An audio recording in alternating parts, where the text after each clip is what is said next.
Right then, Brian. First time this club's been in the third round of the FA Trophy. Yeah, no, really proud of that start, obviously. Um, when you're breaking records, I know it's only one game, but yeah, it's testament to how far the football's club, to only have to play the one game and then make that record. But, it wasn't an easy game. It was probably as tough a game on paper as you could have had. Farnborough, like I said, the only team this season who's beaten us comprehensively and a little bit men versus boys. So when we got the tie, albeit it was nice, it was a home tie, it was as difficult as it gets. And yeah, we needed a real manful performance out there, and that's what we got. Probably a game of two halves. Farnborough probably edged the first half in terms of possession. Second half, we came flying out the blocks. If it wasn't for a really good save from Jack Turner early on, we would have been in front. And then as soon as we scored, I don't think there was any chance that we were letting that lead slip today. No, I think the first half was very bitty. It didn't really get going, lacked a bit of quality. Both sides failed really to get the ball down and play the stuff. Farnborough, a fabulous side. They play some really good football and they've got a lot of players that can hurt you.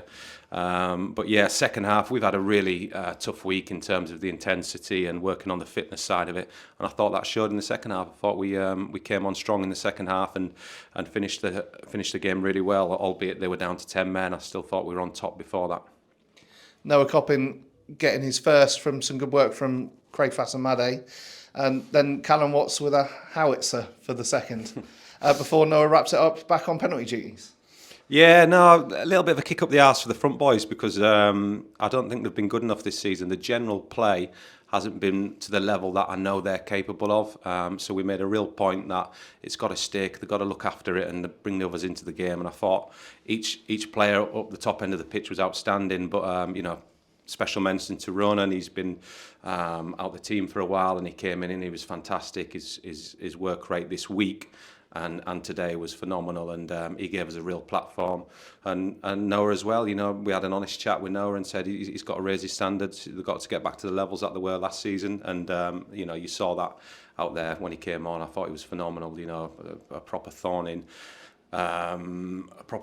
Farnborough's side, and kind of bullied them. Which the ironic thing was, I thought when we went to Farnborough, it was men versus boys, and we got bullied and we got out-duelled. And today it wasn't flipped on the head because Farnborough competed really well, but we showed the other side to our game today. I thought we showed that willingness to win, sacrifice yourself for the team, do the extra hard yards, and also be really aggressive and dynamic in the duels, and I think that's what gave us a platform to go and win the game. I mentioned the forwards. We should probably also mention Dan Lincoln and the defence today. Dan Lincoln's made a couple of really good saves today.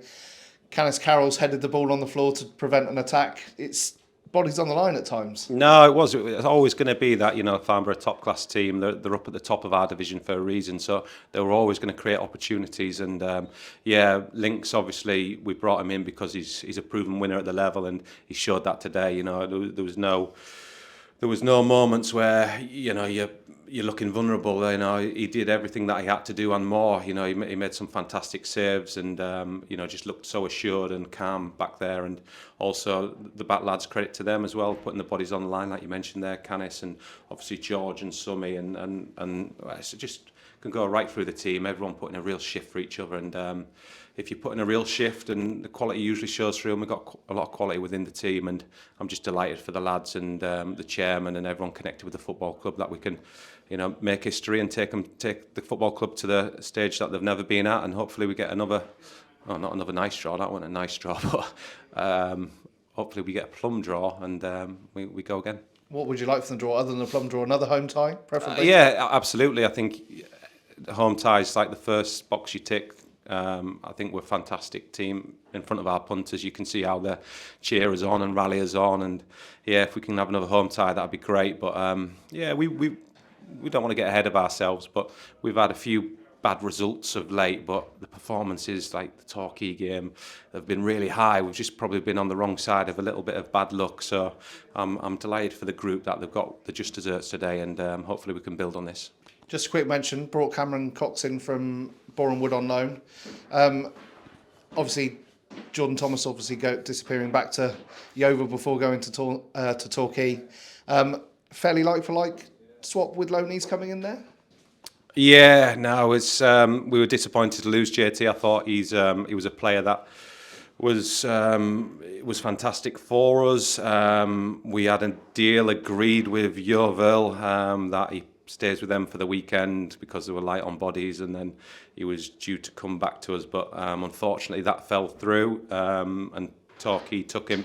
But yeah, really delighted to bring Cameron in. You know, Cameron's another player that's tried and tested at the level and has got experience at the level above, and he'll add some quality to the group. And yeah, just fantastic acquisition for the football club. Another week to prepare now when we go back to the league, and Maidstone here again next Saturday. Yeah, it doesn't get any easier, does it? You know, another full-time club coming to the Raymac. They're obviously league favourites and have got a real good side there, so it's not going to be easy. But hopefully we can go into the game with a little bit of confidence, having beaten a real top side in Farnborough. And yeah, no doubt if the fans turn up and we turn up, we'll give everyone a game. Cheers, Brian. Cheers.